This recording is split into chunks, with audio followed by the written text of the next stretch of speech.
Hello everyone, welcome to my channel, and in this lecture I'll be creating generating text in a Blazor WASM or WASM project, WebAssembly project using OpenAI API. So I have opened the Visual Studio 2022 already, and I will click on create a new project, and instead I will go back and continue without project, continue without code, and click on tools and command line. I will use the developer command prompt, or you can use the developer PowerShell also to create the Blazor WASM project using the command prompt or PowerShell. So this is the command .NET new Blazor WASM. This is the output directory, will be known as OpenAI Blazor app. Okay, so it will create the template project for me, and this will be on this path. Okay, so we will come back. This is the path, and I will load the OpenAI Blazor app.cs project C# project file. So I will open it. Now this is my terminal window created, or command prompt created OpenAI Blazor app. Alright, so this is the pages as usual: homes, weather, and counter.razor pages. At the moment, if I run this application, it will show you that the typical counter and the weather pages. Okay, so it is the typical hello world in the home page, and counter, click me, you can count, increment the counter, and weather page. That is all we know about. Okay, so now we'll move and rebuild this Blazor WASM project from grounds up, so that it gives us a nice Blazor UI where you can write your prompts and it will give you response using the OpenAI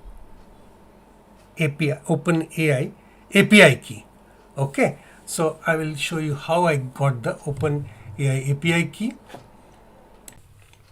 Now, before running in details as to how to build the final application from scratch, it will be a good idea to run this finished application, and this will how it will look like. And you can enter your prompt, say, just the simplest of questions on Blazor: what is Blazor? Okay, and enter your prompt and generate the response.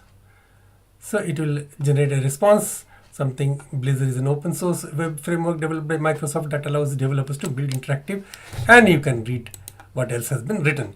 And then if you want to test it further, what is the capital of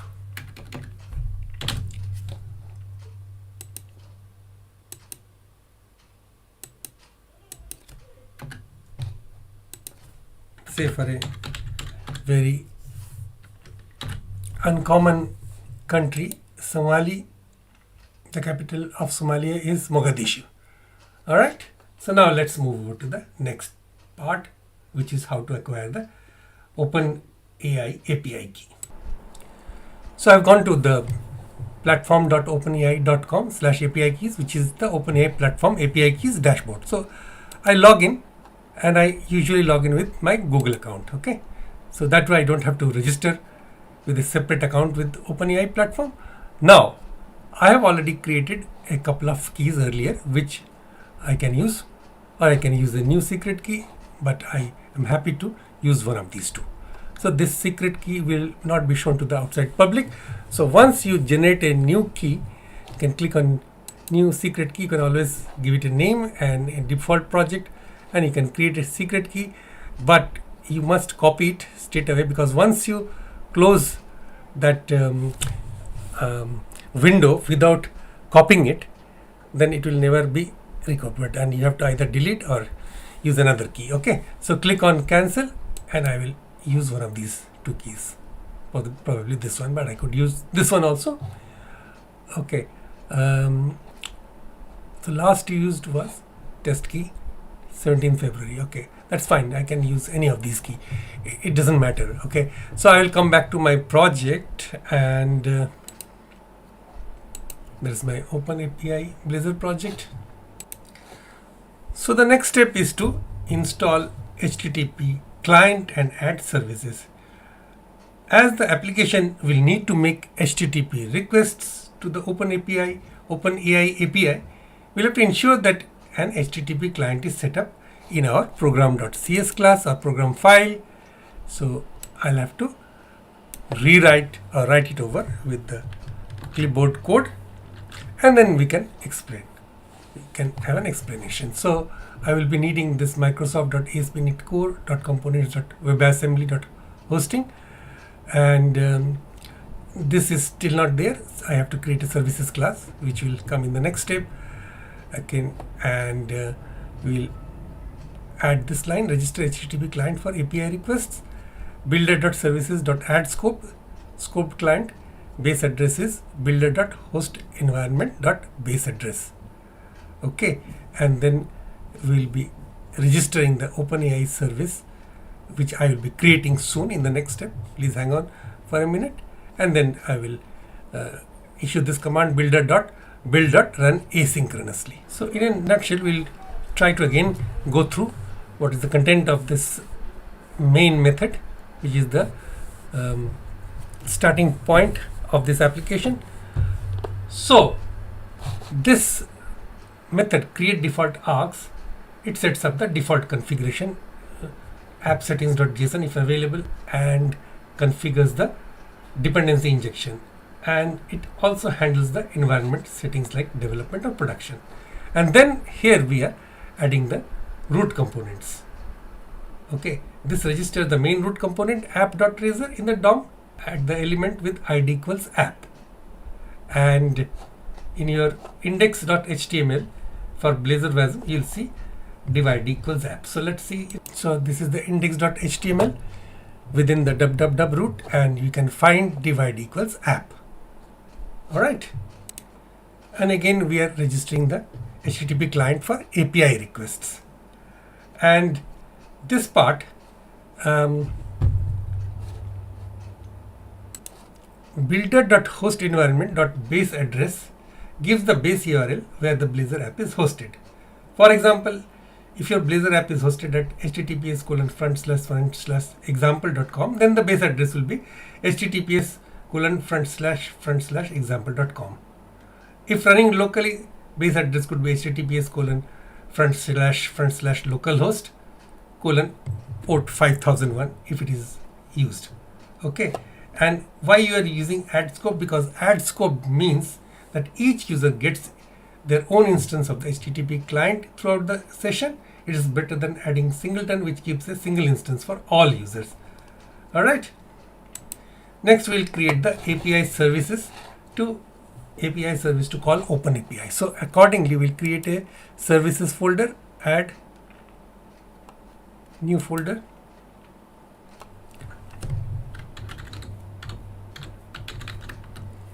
call it services, and I'll create a class.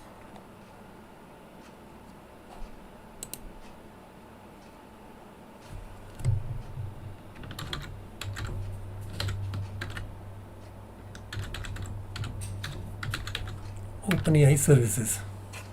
Okay, and then copied over this code from my clipboard, and here you have to use or add your OpenAPI key, which I just showed you how to generate and use.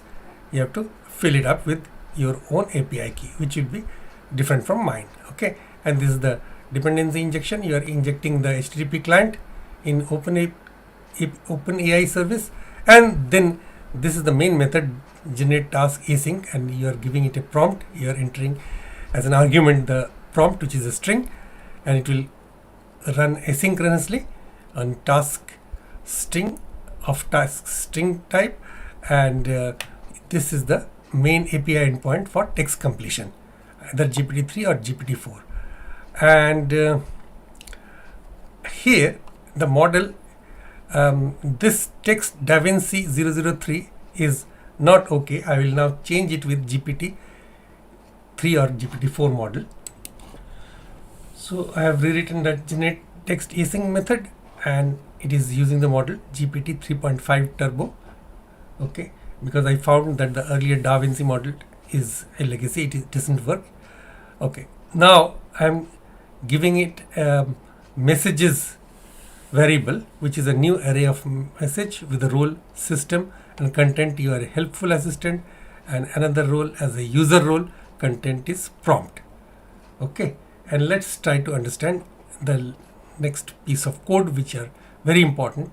Now here we are creating a request variable, which is nothing but a HTTP request message of post type. HTTP method.post, post method we are using, and this is the URI.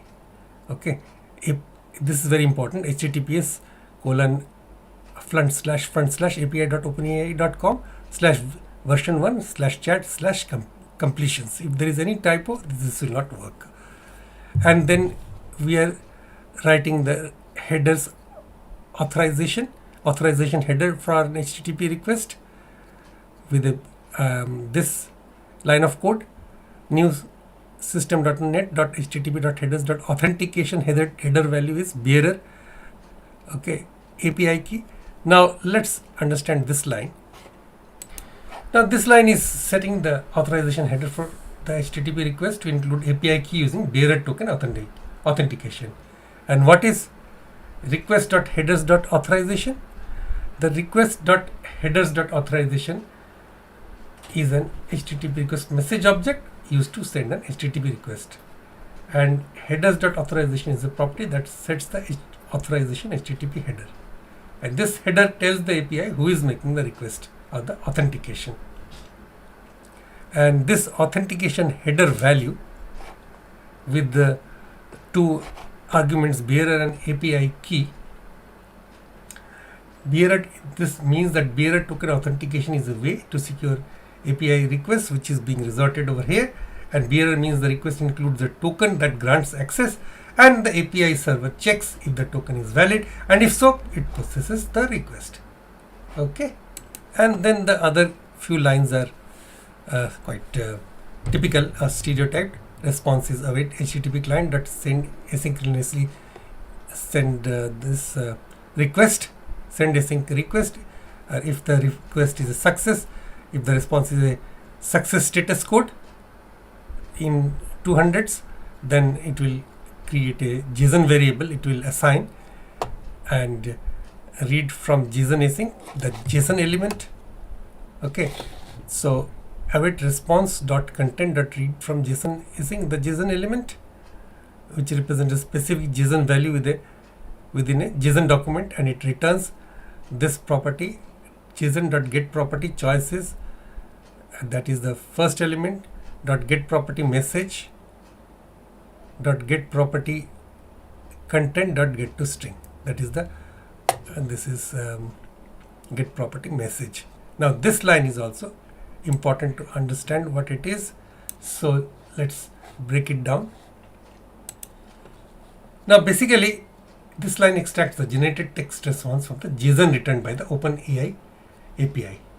So what is this JSON.get property? JSON is a JSON response object received from the OpenAI's API, and get property choices. Get property choices extracts the choices array from the response. Okay, and choices is an array that contains AI generated responses, and 0 is the choices is an array. Normally the returned response from the OpenAI API is an array, and the 0th element gets the first response. So APIs like OpenAI can return multiple choices, but we only take the first element, that is at index 0. And each choice has a message object. Okay, and dot get property message extracts this message object. So, and what is the get property content? The message object contains the content, which is the actual text generated by the OpenAI.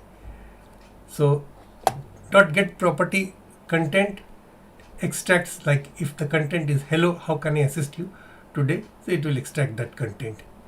And then finally get string, convert the content value from JSON format to C# string. Now with this piece of sample code taken from the ChatGPT, this will be clear what I was talking about. This is a choices array. This is an array notation, and it has got message within this choices array, and within that message we have got the content. Okay, so choices, then message, then content, all embedded within the choices array. All right.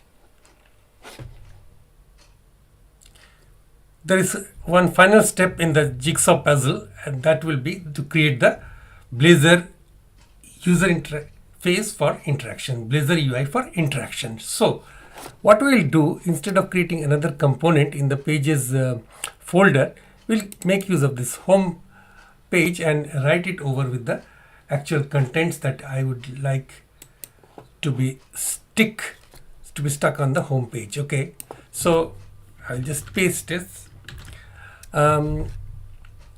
Right here it needs to be full namespace, so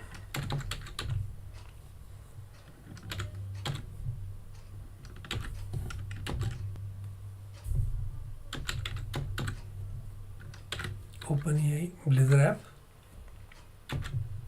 dot services dot OpenAI service. Just save this part. Okay, now if I put my Blazor API key, OpenAI services API key, it will be good to run. Okay, so we'll do that and run this application now. Now finally, after putting the OpenAPI key in this OpenAI services, and I run this application, and I'm greeted with this familiar OpenAI Blazor app, Blazor WASM page. And what is the result of 25 by 25? Enter your prompt. I enter my prompt. You can test with any other prompt and generate, and the response is 25 by 25 is 625. So you can write another question.